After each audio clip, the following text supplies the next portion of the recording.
રાજકોટની જનાના હોસ્પિટલમાં ઉંદર બાદ હવે વંદાનો ત્રાસ જોવા મળ્યો। વંદાના ત્રાસથી દર્દી અને તેના સગા ભારે પરેશાન થયા છે।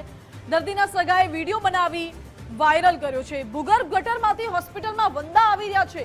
રૂપિયા 100 કરોડના ખર્ચે આ હોસ્પિટલ બની છે, જ્યાં વંદાઓનો ત્રાસ, આતંક જોવા મળી રહ્યો હોય તેવું લાગે છે। વંદાઓથી મહિલાઓ, દર્દીઓ, બાળકો ભારે પરેશાન થઈ રહ્યા છે। મારી સાથે રાજકોટથી સંવાદદાતા ગૌતમ ભેડા લાઈવ જોડાઈ ગયા છે।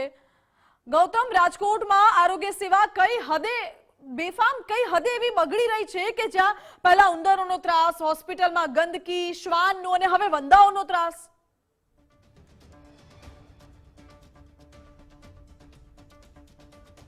રાજકોટમાં આરોગ્ય સેવા છે તે ખાડે ગઈ હોય એવું લાગી રહ્યું છે, કેમ કે કરોડોના ખર્ચે નવા બિલ્ડિંગ તો થાય છે, પરંતુ બિલ્ડિંગમાં શા કારણે આટલી મોટી ગંભીર બેદરકારીઓ સામે આવે છે તેને લઈને સવાલ ઉઠી રહ્યા છે। શું બાંધકામની અંદર ભ્રષ્ટાચાર થયો છે એટલે આ પ્રકારની પરિસ્થિતિનું નિર્માણ થાય છે? કારણ કે રાજકોટના સિવિલ હોસ્પિટલમાં હજી જે ઉંદરનો વિવાદ છે તે થમ્યો નથી, ત્યાં હવે રાજકોટની જે જનાના હોસ્પિટલ કે જે નવું 100 કરોડના ખર્ચે બિલ્ડિંગ બનાવવામાં આવ્યું છે, તેમાં હવે ભૂગર્ભમાંથી વંદા આવી રહ્યા છે। સવાલ એ છે કે આટલા કરોડોના ખર્ચે તમે નવું બાંધકામ કરો છો અને તેમ છતાં આટલી તમે બેદરકારી રાખો છો કે જેના પરિણામે હવે ભૂગર્ભ ગટરમાંથી વંદા બહાર આવી જાય છે અને દર્દીઓને હેરાનગતિનો સામનો કરવો પડતો હોય એ પ્રકારનો વિડીયો સામે આવ્યો છે। આ જનાના હોસ્પિટલ છે કે જ્યાં મહિલાઓની ખાસ સારવાર થતી હોય છે અને ત્યારે આ પ્રકારની ગંભીર બેદરકારીને લીધે દર્દીઓ છે તે હેરાન પરેશાન થઈ જતા હોય એ પ્રકારની પરિસ્થિતિનું નિર્માણ થયું છે। જી ઓકે ગૌતમ, આભાર આપનો। એટલે વંદાઓથી મહિલાઓ, દર્દીઓ, બાળકોને ભારે પરેશાની થાય છે। 100 કરોડ રૂપિયાના ખર્ચે હોસ્પિટલના નવા બિલ્ડિંગનું નિર્માણ કરવામાં આવ્યું છે અને હાલત જુઓ, જમીન પર વંદાઓનો ત્રાસ, મહિલાઓ દાખલ છે, દર્દીઓ સારવાર લઈ રહ્યા છે, બાળકો સારવાર લઈ રહ્યા છે અને તમામ લોકો પરેશાન થઈ રહ્યા છે। આ વંદાઓના ત્રાસથી લોકોના આરોગ્યને નુકસાન પહોંચાડે તેવી આ ઘટના સામે આવી છે। ભૂગર્ભ ગટરમાંથી આ વંદાઓ બહાર નીકળી રહ્યા છે તેવો દાવો હાલ તો કરવામાં આવી રહ્યો છે। સવાલ અનેક ઉઠી રહ્યા છે કે શું રાજકોટમાં આરોગ્ય સેવાઓ ખાડે ગઈ છે?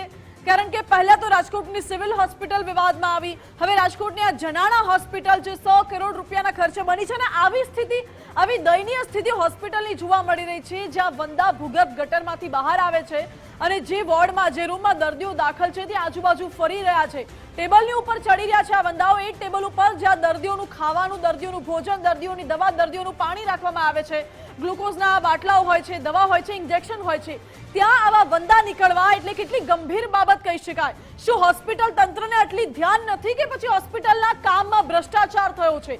કારણ કે આ હોસ્પિટલ હજુ નવી બનેલી છે, 100 કરોડ રૂપિયાનો ખર્ચ કરવામાં આવ્યો છે અને એ 100 કરોડ રૂપિયાનો ખર્ચ ભૂગર્ભ ગટરમાંથી બહાર આવી રહ્યો હોય તેવું લાગે છે, કારણ કે ભૂગર્ભ ગટરમાંથી વંદાઓ બહાર આવી રહ્યા છે। આવું તે કેવું કામ કરવામાં આવ્યું હશે? સાહેબો, જરાક વિચાર તો કરો કે હોસ્પિટલમાં દર્દીઓ અહીં સારવાર લેવા માટે આવે છે, ન કે બીમાર થવા માટે।